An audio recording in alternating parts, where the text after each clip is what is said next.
Continue hearing from Bhagavad Gita as it is. We are on chapter 3, text 41. Tasmatvam indriyani ado niyamya bharatarshavaha papmanam prajahi hi enam jnana vijnana nashanam.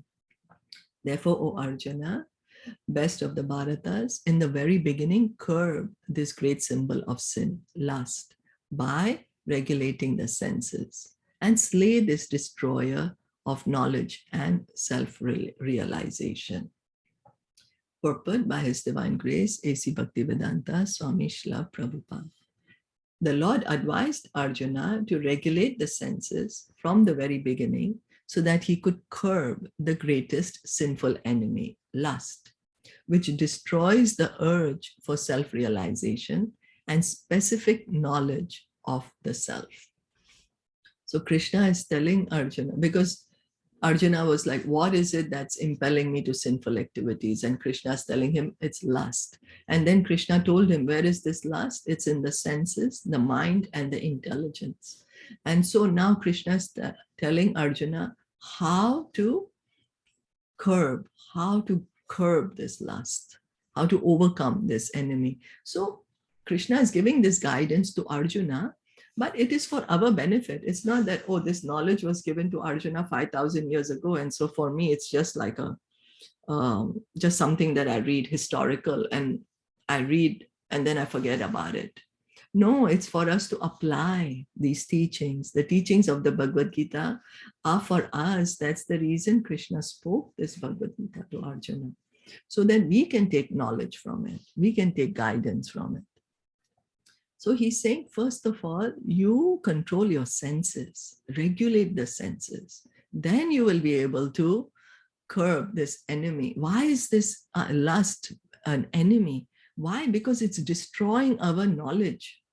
It's destroying our knowledge of what? Of who we truly are, ourself. It blocks us from self-realization, is destroying our knowledge. Gyan refers to knowledge of self as distinguished from non-self, or in other words, knowledge that the spirit soul is not the body. So that is knowledge. Knowledge is that we, the individual being, who am I? That I am a soul. I am not this body. That is knowledge. I am not this material body that I can see. I'm not my mind. I think this, that I think, that is my mind, or intelligence, like I'm choosing this over this. That's my intelligence. But who am I? I'm saying my body, my mind, my intelligence. But who am I? That I am a spirit soul, and that is Gyan, that is knowledge. Now, what is Vigyan?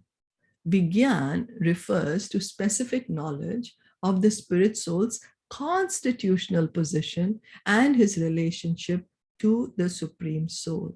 So one is Gyan and one is Vigyan. So one is knowledge and one is application of the knowledge. That I have the knowledge now, but how do I apply it? What do I do with this knowledge? That is Vigyan. Means scientific knowledge, means practical application of knowledge. That's why it's called science of God. Prabhupada was very specific, his words, choice of words is so much meaning. He would always say science of Krishna consciousness, science of God. What does it mean? Science of God means we can practically apply this knowledge. There is a practical application to the knowledge, and that's why it's called science. And what is the scientific knowledge? It is to understand that, okay, knowledge is to understand that I'm a spirit soul, but scientific knowledge, Vigyan, means what is my constitutional position? Okay, I am a spirit soul, yes, but what is my constitutional position? And what is my relationship to the supreme soul? So I'm a soul, but what do I do now? Okay, I'm a soul and there is a super soul. And what do I do? And what's my position? What's my relationship? That is Vigyan. It is explained thus in the Srimad Bhagavatam 2.931, Jnanam parama goyam me yad vijnana samanvitam sarahasyam tad angam cha grahana gaditam maya. The knowledge of the self and supreme self is very confidential and mysterious.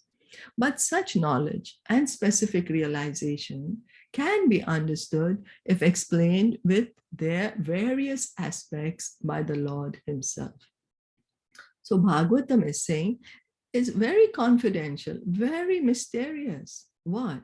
The knowledge of who? Of the self. And who? The supreme self. Who is the supreme self?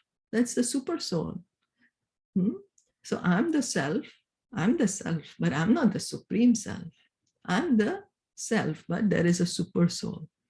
And so how can we get this knowledge? We need to get this knowledge. And how do I realize this knowledge? One thing is to hear the knowledge, but another one is to realize it. You know, one thing is to hear it, another thing is to understand it. And so how can it be heard and realized? Then who do we have to hear from? It's only the Lord himself. Because it is spiritual knowledge. We cannot imagine this knowledge. We have our defects. We are right now inside this material body. So we have all defects. Material body has so many defects, 4 kinds of defects. We are in illusion, we commit mistakes, we cheat, and we have imperfect senses. So all the knowledge that I have is going to be imperfect. Then how do I get the perfect knowledge? Is it that I'm going to be doomed and I will never get the perfect knowledge? No, the Lord is very kind. He loves us so much. Why would he let us be doomed? He makes this knowledge available to us. How? He speaks it himself. He spoke the Bhagavad Gita himself 5,000 years ago. He spoke the Vedas himself to Brahmaji millions of years ago.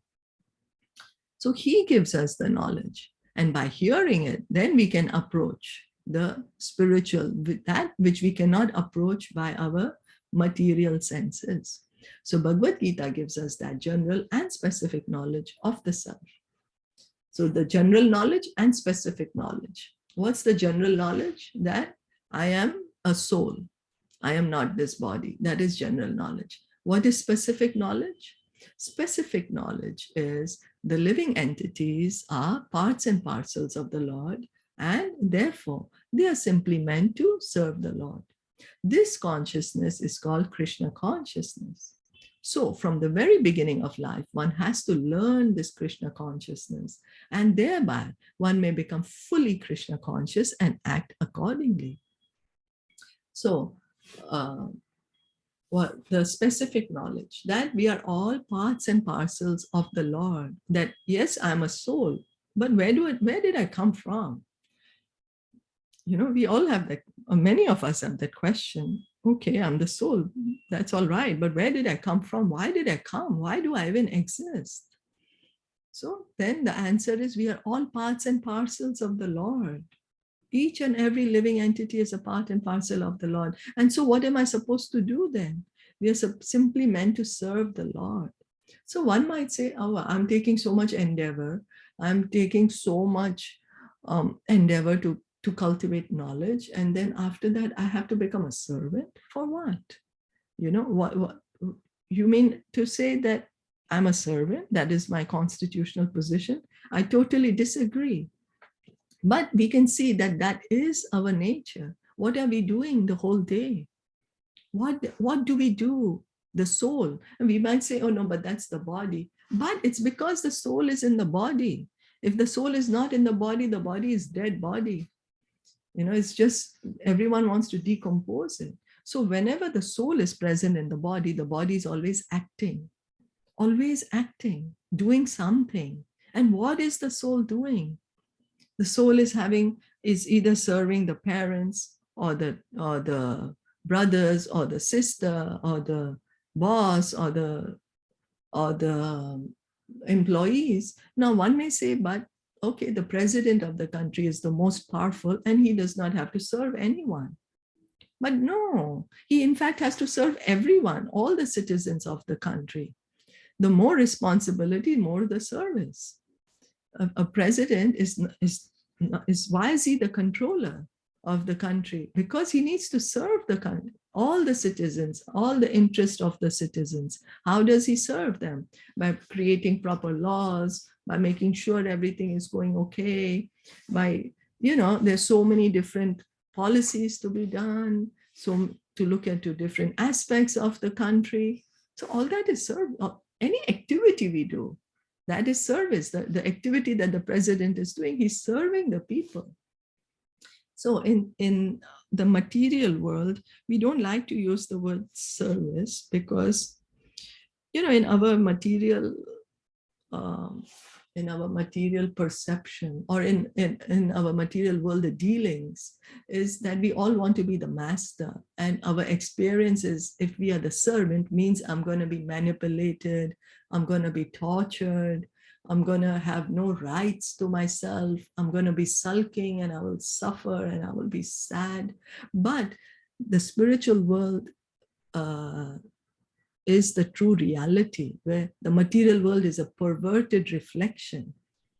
Whatever is very low here in the material world is the highest blissful in the spiritual world. So here the term service and servant, it sounds so horrible. Why should I want to be a servant? But what does service actually mean? It is an expression of love. Why does the mother serve the child? Why? Because she loves the child. She is serving the child. She's cooking for the child. What is that? That is serving. Why is the child serving the mother? Why? Because of love. How is the child serving the mother? By taking care of the mother. That is service. So service is an expression of love. And because there is a loving relationship between God and the living entity, there is this exchange. There is the exchange between the living entity and God. A loving relationship. Lust is only the perverted reflection of the love of God, which is natural for every living entity. But if one is educated in Krishna consciousness from the very beginning, that natural love of God cannot deteriorate into lust. So this is the reason from the beginning we are advised to cultivate Krishna consciousness, so that our natural love for God can be revived. Each and every one of us has this original love for God in our heart. We just have to revive it. When love of God deteriorates into lust, it is very difficult to return to the normal condition. Nonetheless, Krishna consciousness is so powerful that even a late beginner can become a lover of God by following the regulative principles of devotional service. So what shall we do? Right now, we've forgotten what love is. We don't know what is true love. It's only lust. All our dealings are based on, it's just business dealings. I do this for you and you do this for me. That is business. That is not love. All our relationships, we are seeing, oh, these are just business. Then what to do? How do I revive my love? How? By following the regulative principles of devotional service. And what does that mean? Begin hearing and chanting. Worship the deity. Devotional service begins by hearing and chanting. And by hearing and chanting, we will be able to revive this love of God that is in our heart. We will become a lover of God. So from any stage of life, or from the time of understanding its urgency, one can begin regulating the senses in Krishna consciousness, devotional service of the Lord, and turn the lust into love of Godhead, the highest perfectional stage of human life. So we have to regulate. By regulating the senses, this lust can turn into love of God. How do we regulate the senses? We regulate the senses by connecting the senses to Krishna, by relating the senses to Krishna, by hearing, with our ears, we hear about Krishna, as we are doing now. With our tongue, we speak about Krishna. And we taste Krishna Prasad.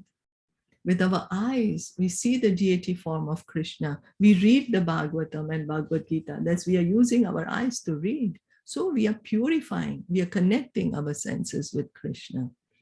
What do we do with our mind? We think about Krishna. What is my relationship with Krishna? What is Krishna's instructions? What is Krishna's knowledge?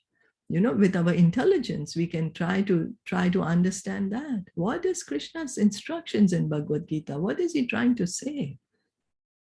Krishna says that those who study this sacred conversation, he says to Arjuna in Bhagavad Gita chapter 18, those who study this sacred conversation, O Arjuna, worship me with my intelligence. So by hearing Bhagavad Gita, we are worshiping Krishna by our intelligence.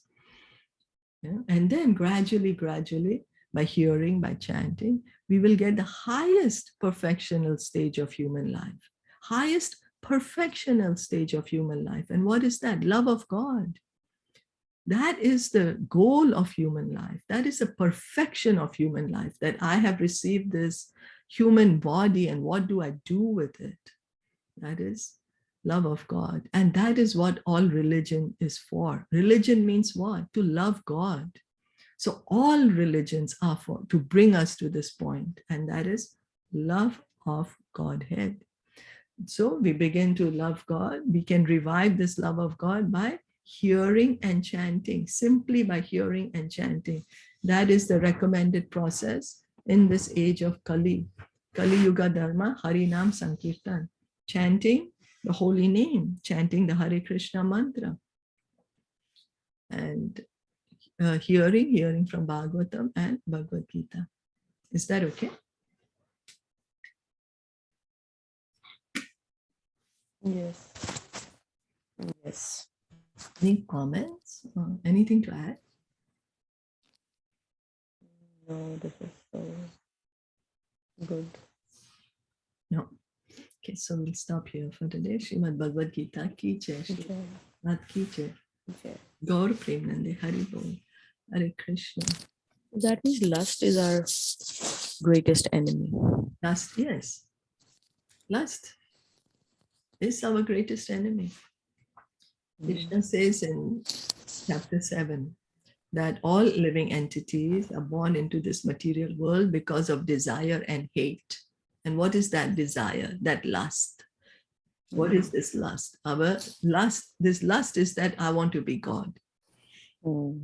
And what is the envy? What is the hate? That why is Krishna God? Why I want to be God, our envy of Krishna and our desire to be Krishna.